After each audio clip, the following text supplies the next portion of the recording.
President, thank you.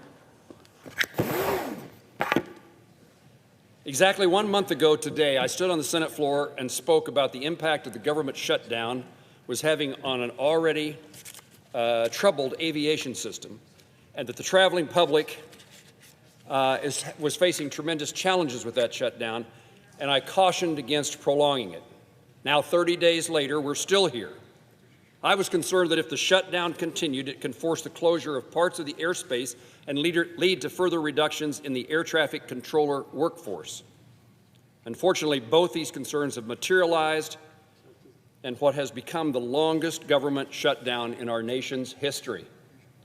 With 2,300 cancellations and counting today, Sunday, we will go down as one of the worst days in air travel.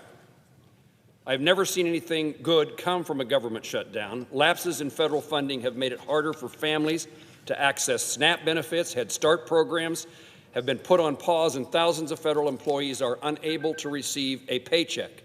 This dysfunction is damaging enough to our constituents and economy here at home, but it also sends a dangerous message to the watching world. It demonstrates to our allies that we are an unreliable partner, and it signals to our adversaries that we can't work together to meet even the most fundamental responsibilities of Congress. As this shutdown continues, I want to particularly focus on the impact of this lapse funding is having on the aviation industry. TSA agents and air traffic controllers have had to continue working while missing 2 paychecks. It's a stressful job, and one that has grown increasingly more difficult throughout the year. Combine that with uncertainty on how to pay rent, put food on the table, and gas in your car.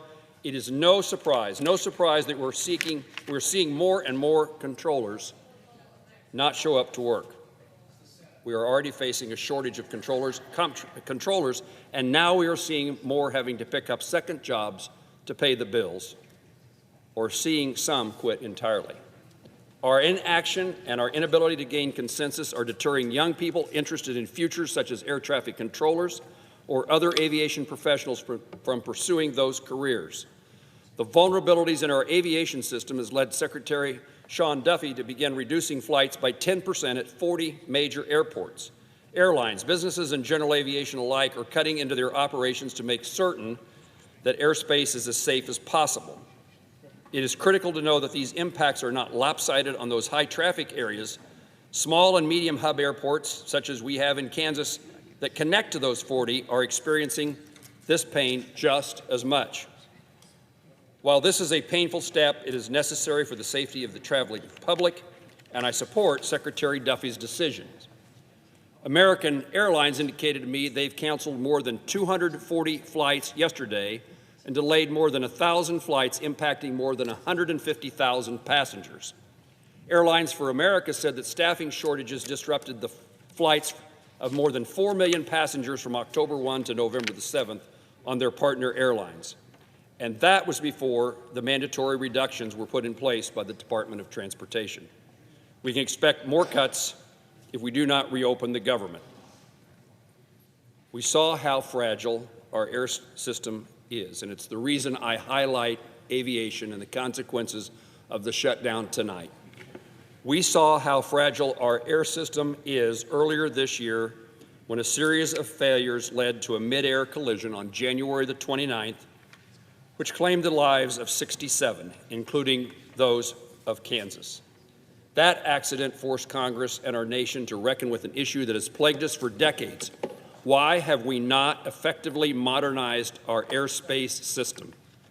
Since that crash, steps have been taken to train more controllers and improve the aviation system, including a $12.5 billion investment in modernizing our airspace. But those efforts are becoming much more difficult to accomplish during a shutdown. Unfortunately, the position of the aviation industry it finds itself in today cannot be easily solved, but we cannot even begin to solve it unless we reopen the government. Every day we remain shut down, the fragility of this system intensifies. Thanksgiving is only 18 days away. Americans are purchasing, or would have purchased, or already purchased tickets to be with their families. If we remain in a shutdown much longer, it will become increasingly difficult for airlines to deliver on their promises to their customers. The circumstances we are in cannot continue.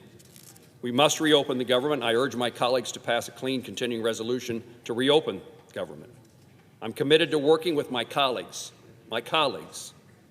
to address the concerns they have and any issues brought forth by the shutdown. We must return to regular order, advance a clean CR and these 3 appropriation bills, and then consider further appropriations and these issues so that many of us care so deeply about. Our constituents and our nation depend upon us to do so.